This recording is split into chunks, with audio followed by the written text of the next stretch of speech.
Mụnwa bụ Sofia nwa ezigbo Nwokoli na-asị gị ife a bụ Ugwumba. Kwanyere mba anyị ugwu, kwanyere Igbo ugwu. Ugwumba. Ọ dị mma, anyị na-ebu ndị na-esonyere mmemme anyị bụ Ugwumba amarago na izu one mone gara aga na enwere ihe nkiri ihe vidio anyị wepụtara bụ ebe otu nwanyị, otu princess ji na-akọwa maka okwu na-esere ya na Reverend Fr Ejike Mbaka nke Adoration Ministry Enugu. Isi sekpu ntị na ya bụ okwu, ihe malitere ya bụ okwu ebe a na-agba aka agba ọsọ na arụ aka wee bụrụ na nwanne Fada Mbaka nke obere a na-akpọ Edozie, Maazị Edozie Mbaka chọrọ ịnụ nwaanyị. Ya bụ ịnụ nwaanyị wee bute esemokwu bịara nnọọ daa, wee bidosie tinyewagasị aka n'ụmụ ọtụtụ ihe, wee kọwaa akụkọ dị iche iche ma nke na-ekwesịghị ntị ọnụnụ. Ụfọdụ kiriri ya bụ vidio aghọtaghị ebe m na-aga ugbu a. Mana dịka unu maara na etu ọ na-adị n'Ugwumba, ọ bụrụ na anyị bido ihe anyị na-agaru ya n'isi, anyị shiri mina na wee chọpụta ya bụ ezinụlọ wee zute dịka anyị kwere na nkwa onye tọrọ ya bụ Edozie na nne na nna nakwa nne Edozie n'onwe ya, ka anyị gara n'ụbọchị tata wee gbaa ajụjụ ọnụ ka anyị wepụtara unu ihe ha hụrụ na ya bụ okwu na-ese bụ gịnị, na ekwuru na Fada Mbaka siri Edozie ya anụzi na nwaanyị ebe ọ kwadoro ya na mbụ o malite ya bụ ije, agagidezie ọsọ ya anụzi na nwaanyị. Ya bụ okwu wee na-ese na-ada ebe niile. Ya bụ ọ bụrụ na ịnụ na agba nke mbụ bụ nke akụkọ ya bụ nwaanyị kọrọ etu si kọrọ anyị, mgbanụ nụrụ mpịachi ya bụ agba nke abụọ ebe ezinụlọ, ndị ezinụlọ ya bụ nne ya bụ nwa amadi bụ Edozie nakwa nwanne ya nwoke tọrọ ya ṅụrụ ara nwee ṅụfọrọ ya, ebe ha nọ na-akọwa etu ha si fụ ya bụ ihe. Ya bụ okwu na-ese n'etiti ha nwa na nwanne ha nke ọdụdụ akpọrọ Edozie Mbaka. Anyị chọrọ iwepụtara unu mpaghara nke abụọ nke ya bụ mkparịta ụbụbọ bụ nke dị n'etiti anyị na ha. Ka anyị gaa n'ihu. Ugwumba. Ebe m bụ Mbaka Florence. Onye ebe? Mbụ onye amụghị. Onye amụghị?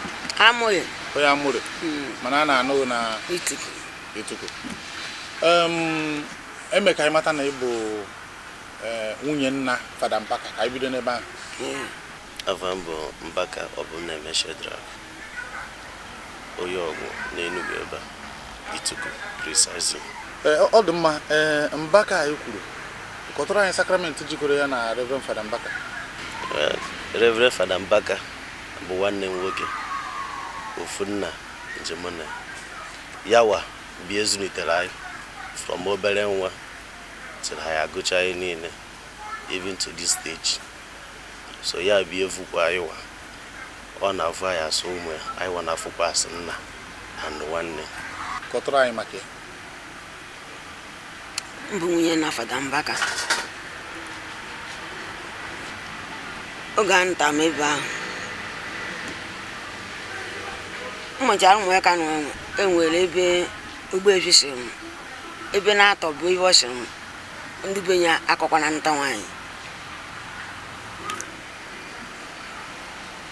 Olu mụsi ụmụ ya ka m shia na-ekwe ebe papa unu si ebe Disemba na-abịa, mụsi na-ekwe ebe papa unu si mmadụ akọkwa na nta nwaanyị. Ebe na mbọ bụ Ituku, owe ebe bụ Imo. Nkwuchiela ndị be m ekweto Edozie ji ekwu ije nwaanyị n'ebe Jenụwarị.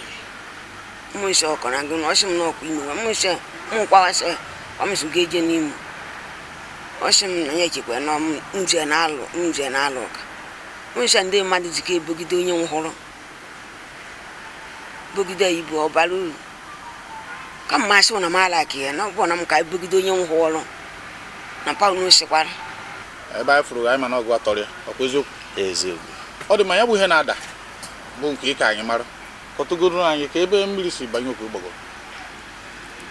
Ebe ya bụ mmiri si banye bụ na o luru mgbe ya bụ nwoke toluru ịnụ nwaanyị, ọ chọwa nwaanyị ọ ga-anụ, chukwu ya ka ọ chọta nwaanyị, mana ihe ụfọdụ na-eme na nna wee ngwuru wee ezinụlọ ọtụtụ na-adụkwuo ihe a chọrọ na ezinụlọ ha na ngwuru ha ihe ị ga-eji sọrọ ha and ị ga-emere ha ọfụma so ya goro mgbe ọ chọtara mgbe ọ na-agwa anyị na ya afụgo nwaanyị ọ ga-anọ na ya na-eji iko aka oge na-adịghị anya etibe sị na ebe ọ chọrọ ịga bụ nne m na-agwa anyị na ebe ọ chọrọ ịga kịta n'osokwe n'ebe nna anyị sịrị onye agakwana nụtara ya nwaanyị ebe ahụ so otipu sị na ya mavurokwa mana n'otu aka nke ọzọ n'ọdụkwa ka ọ bụrụ eziokwu n'ọdụkọ ihe a gwara ya bọsa gacha bọsa ọzọ so ọ na-asị m na ihe a bụcharakwa eziokwu n'ọgwụ ya na-agwa mma anyị mana ọ bụrụ na anyị ga-ayọtawe ka anyị gagwedikwa aka abatazụkwa anyị etupụziri asị ezinụlọ kụzie ya ọfụma yọọ ya mmadụ ka ya bụ ihe ọ ihe nna anyị kwuru ka ihe ndị nọgasị ebe ụfọdụ na-ekwu ka afọ ịbụ na nwa nwaanyị nke a ka a chọrọ ịnụ so mgbe anyị gachazi bata anyị akpọkwa mma anyị ọsọ anyị na ihe a bụ ihe nna anyị kwuru and na ya agwavugo anyị mgbe Disemba before Jenụwarị a gawara ịkụ aka anyị ejiri emere ihe ọchị na ya wabụ oke ya afụgo the time before fụka ha si ụmụazị si aga otu anụ wee mma na-ekwebe ha na-akwado were kwuo the thing nọọsụ ijekwe n'ebe a wichi nna anyị kwuru before ụgwọ ha nchabụ ebe ihe anụ asị bata ya bụ na ihe unu na-azọ bụ ka emee uche nna unu iwu o dowere tufu ọwụwọ yes mana ọ gwara anyị na akụkọ anyị nụrụ ọ gwara anyị mgbe anyị bịara ije nke bụ na unu niile ọkachasị onye bụ nna unu na onye izu unu bụ Fr Mbaka kwadorie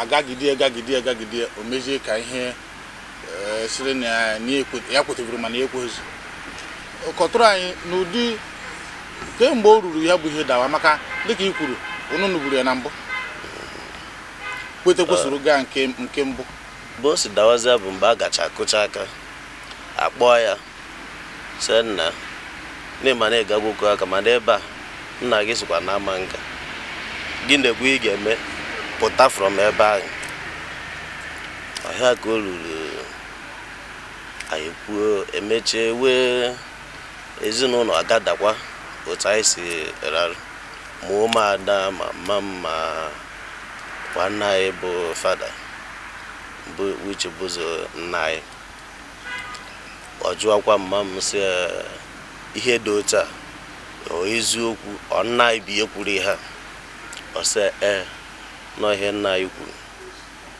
ịma na ihe dị ebe a bụ na fada na owe kwadokwere ya bụ Chiedozie na ebe ọ bụ na nna ya gwara yawa bụkwa fada agwara ya bụ Edozie nọ ihe a ga-eji nwayọ ka amata ma ihe o mere ọgwa nwunye maka na ọtụtụ nkata dị na nwunye na-akpa abụchaghị niile a ga na-agwa onye ọbụla so ọ sị ka ejigwede nwayọ ka enene ya bụ ihe mmalụ ekwuo ya oge ka ọnwa na mbọ o teghị aka akpọkwa ezinụlọ nke nwanyị si ya na-ekwenụ ihe a sị na nna anyị kwuru ebe ọ dị otu a ka onye ọbụla nawazia ka afọ iwe esemokwu dị ya tiwe n'ụzọ so agwachakwa ha ọ teghị aka ndị nke be nwata nwanyị anachite si na ha ekwezikwa n'ebe ọ bụ na-abịagwukwu aka n'iwu bụ na aga anụrịrị ya bụ nwa asị a ka ezi omenala chọ ka emee n'ihe a asị na ha marụkwa asị akpọzianụ ndị elders of the village ha na ha kwuo ka anyị wajukwuo ndị nke anyị anyị akpọcha ma ndị igwe maka igwe ndị obodo anyị bịazi dịzi atọ mana mbọsa mmadụ abụọ bụ ihe bịa so asị ebe ndị ha mere ka ihe a na-adị mee ka ọ hafụ iwe ihe ga-eme na oge dị n'ihu. Ya bụ ebe nna kwuru okwu. Ebe nna kwuru okwu na ihe a chọrọ ụmụaka achọ imegharịa kedu ewere ihe a na-adị mee ka ọ hapụ imebi ihe n'oge dị iru. Onye ọbụla ekpuchekwesị na ewerụkwa na ọka mma na-akwanyere nna wee ngwuru wee ezinụlọ ugwu ihe o kwuru. So agwakwa ha otekwa aka ha achade ya bụ nwatakịrị ọkụ nwanne nwoke bụchi edozi ọkụ si ebe tigwe deti abịa na-ejewe ya wa emechekwa gwakwa anyị na ọma ngazi ebe ọ bụ na anyị wa akwado ihe maka na na ofo ya da anụ nwaanyị na ya wa ma mgbajọ na ihe ndị ọzọ mere ihe n'ebe nna ya sokwa si aga na na ya wa ma nchọkwa na idupụrụ nna ya wee isi maka na onye ọbụla were ugwu a na-akwanyere anyị nche kwetekwe onye ọbụla dezuru ji ọ na-erukwe mbọsị ahụ n'ụtụtụ ụbọchị ahụ nke a sịkwa na ya bụ nwatakịrị aparikwe gaa akwụkwọ again. O nwere onye ọgwa Opurobios Igwe Ejenga. Ọ dị mma enwere ihe odogwu gwara osi na ihe a bụ ihe meru a na-ama njiga ebe na-atọ a ekwuru si aga na ịnụ nwaanyị enwere ihe meru ka ọ bụ na ndị bụ na ndị ebe ahụ ada anụkọbụ nna m. Enwere mba mmadụ na dị ekwukwu okwu okwute m ibe ọ gwa m ibe ọ bụ enwe nke ebe o jikwa m n'ọnọsị m ebe na-atọ nwa mmadụ anụtakwana ya nwaanyị nụtakwana ngwurube ya. Kamgbe ihe a dawara dịka i kwuru edozie ichere na ị na-egwu egwu mgbe i kwuru nke mbụ onwebaje nke ịbụọ ọ dawa etu a ikpọgo ya dịka etu nne na-esi akpọ nwa n'ime ụlọ na-abụghị nke a na-ekpe n'ọha maka ama m na nwa ọbụla ṅụrụ na ara nne ma ya nwere etu o si anụrụ ya ihe iche kemgbe ahụ kiri mbọ ị gbagoro n'iji kọwarịa ese na ihe a ọ na-eme bụ ije ọjọọ. Mgbe e ji kụọ ka mkpọ ya sepa m ka biko ga-ejekwana ebe asụ ga-eje ọ sị m mama ọ bụkwa na omegbugawa kama ya ikpere papa ya mụ ise onye nwụrụ anwụ ike na ọ bụkwa na ọ nọ ndụ esigoro onye kpọnye ugboro na-atọ si ka fụta aka ibu ha na-asa mee ka eselo akpara ọgọ na ọgọ ya kụpịa n'ụzọ. Opurobios Igwe Ejenga. Oge Madam Florence Mbaka si n'ime obodo Ituku wee bịa n'ebe anyị na ha zukọtara wee kpaa anya bụ nkata ka anyị mara na ihe ọbụla ọkụkọ ji mmiri na-achụ dị oke mkpa. Ọ bụrụ na nwoke nyere iwu mgbe ọ dị ndụ si biko ụmụ m onye aga n'ebe a onye aga n'ebe a ya bụ nwoke wee mechaa wee tọọ azụ n'omenala Igbo ya bụ iwu o tiri na-adịgide onye ọbụla nupụrụ ya isi ga-enweta ntaramahụhụ ya. Ajụjụ wee bụrụ Reverend Fr Mbaka ọnụ mgbe e tiri ya bụ iwu o wee kweta ka emebie ya na nke mbụ ka ọ bụ sọsọ nwoke na nwunye ya nọ mgbe a kpara ya bụ nkata. Nchọpụta anyị gosiri na ụmụaka anyị na-enweghị onye n'ebe ahụ mere ha ji wee nupụ isi na nke mbụ na ihe a na-ekwuzi ugbu a bụ na ọ bụ eziokwu na enupụ na isi gawa aga mana onye gawa ebe ọ na-aga o rughị wee chọpụta na ebe ọ na-aga n'ụzọ o si na-aga ya ma nduri ya na-achịta azụ ya bụ okwu apụọ na n'udekwe nke bụ na ọtụtụ ndị mmadụ atinye n'ọnụ ugbu a edozie aga na mee agbamnkwụ gbakwa akwụkwọ kọtụ na-akwado ịgba nke ụlọ ụka n'ọnwa Disemba afọ anọ n'ime ugbu a. Ajụjụ anyị na-ajụ bụ ndị okenye biko nụ kedu etu a ga-esi kwa onye ukwu wara n'ụdị na ọ bụrụ na edozie enufe isi n'ihe nna ya kwuru wee nwụọ ọ ga-emetụta ya ebe ọ bụ na ọ nọghọ mgbe nna ya kwuru ya bụ ihe ebe ọ bụ na ikekwe ọ ga-asị na ya ama ha n'oge ọzọ wee bụrụ ya bụ okwu na-ada bịaziri gụnyezie Fr Mbaka n'ime ya. Kedu ebe Fr Mbaka kwụ n'okwu a niile? Ọ kwuru n'ụdị ka eme ihe nna ha kwuru dịka onye ọdịnala ka ọ kwuru n'ụdị nwanne nwoke anụzina nwaanyị? UGWUMBA. Onye ka nna gwa gị na fada sịrị ya wee ndidi maka ya bụ fada kwadovuru ọ ihe anyị niile chọvuru ka ya waga nụta nwanyị ihe anyị dị bụ ụmụ nwoke ịtọ fada mmụọ na yawa fada nọzi n'echichi na ọma n'ozu nwanyị so mgbe o toliteziri ikorobịa otu a ọ sịkwa anyị na ya afụ anyị ọgani onye ọbụla weta ọghụ ahụ amanye ngwa ka emeweze mmemme ọ mgbe a gwazila anyị na ama ngazikwa ebe ahụ maka ihe nna anyị kwuru ka jiziri nwayọ and ọ bụkwa fada bi esere na ama ngazi nọ maka ihe nna anyị kwuru na amansi ebe a nọtara ya nwanyị maka na mgbe ya niile ọkwa fada bi ya na-akwadokwe enye nkwado niile kwesịrị. Akwụ nọ na nwanyị? Anọla nwanyị. Kemgbe nọ nwanyị? Anọ nwanyị na 9th April 2012. Ọ bụ mgbe ihe siri gị na fada maka nwunye gị na fada? Mba. Fada na-eneta ya ọfụma. Enweghị enye aja aka ọbụla akọrọ gbasara gị na nwunye gị ma nwunye gị na fada? Nwoke izizi nwunye mma asụ nwoke bụ mụnwa. Maka na oge nnọchara ya. Gị nwetara ya inji? Ịghọta. So oge mgbe ọ bịa ọnwa na-eto ka ọ bịa wechaa ịwa ọ bụrụ maka gị maka na nri emechiche. So enwere akụkọ m ga-anụ mụwa ị na-akọrọ ya amagworo na ọzọ ị na-akọ abụrụ eziokwu. So ebe o tegara ọnwa na-atọ mụ amagworo na ọmụwa bụ ihe tọpụkwa dị nchi nke nwanna isikwu. Ọ bụrụ na gị na ya nọ kịta asịghị gwakwa oyi okwu ọzọ okwu ndụmọdụ ma ọ bụ biko ma ọ bụ arịrịọ, ọ bụrụ na asị na gị na ya kwuru kịta ma ọ bụ na ọ na-enene okwu anyị na-ekwu kịta, kedu okwu ị nwere ike igwe? Okwu m nwere ike igwe ma asị gụfụta ya fụta nye ije na ọ bụdụkwa na nwatakịrị ji were jee ebe ọzọ ibe anyị chọkwara imere anyị ga-emele ya n'obi ọcha.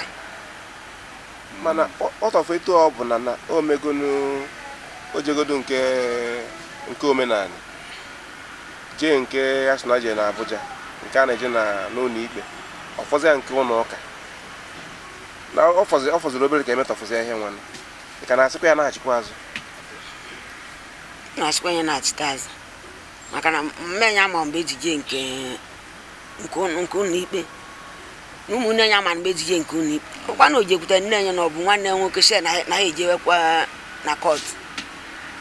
Nwanne nwoke kwetekwe na mama ya ekwetekwe papa ya ngwọ mama ya ekwetekwe asị na mama ya ekwete nke enweghị onye ise ọ bụ sọsọ pisens ibe dị eje ebe niile ọ dị ọpọsịbụl. Ahụ na ọ bụ na osi ọwụ na oru mbọsị ahụ na ezinụlọ ga ama mgbe agbamakwụkwọ anyị jewe bankwụ ọ kwuru anyị na nke kọt anyị jere mba nkwụ nke ezinụlọ m ka eji agbamakwụkwọ. Ọ na-abịakwa m na ya na-ahụ stedin ọ na ọ bụ ọdụ ọpọsịbụl m ji agbamakwụkwọ ma eji ekwe. Ọ dị ma tupu ya hapụ ma ọ bụ na nwanne m nwoke jụcha nke ya bụ na okwu abụghị enweghị okwu na-esere ya na nwanne ya nwoke ma ọ bụ nna ya bụ Fr Mbaka iche n'ihe gbasara okwu ihe na-achọ ịkọwara anyị enweghị okwu na-esere ha na-abụghị na nna kwuru sọsọ ya nwa ada niile gbakọta chi edozi egwu biko wepụ ekwu na ha ka ha bịa nrụrụ na-enwe mgbe ọ nọ ndụ na-enwe ada nwaanyị ọcha nye eje n'ebe nụ ada nwaanyị ji ebe nwa ọkwụ ụbọchị dore ka ọ dore nụ che na-enwe ada na mbọ n'ụlọ di ọcha ha eje n'ebe nụ onye nke okenye enwe ọcha nye eje na onye nke ahụ je enwe ka ụbọchị dore onye nke nwata jikwe papa nye ka nọ ndụ onye nke nwata nwa ahụ bịa nwụhụ ya na ji enye nwụhụkwa ji ebu ụzọ nwụhụ fọ ada nwaanyị nwa ahụ. Ya na egwu kịta na bụ na o nwere ike achọwa apịa ya ụtarị nke bụ na ihe nwere ike ime ọnya wụ egwu na-atụ ka ya akwụ n'ebe akwa m na-ebe bụ na penyes anyị anụ na nwaanyị ebe nọ ọ beghị m na enweghị ike nkọwa ọ ga-egbu egbu ha Opurobios Igwe Ajenga.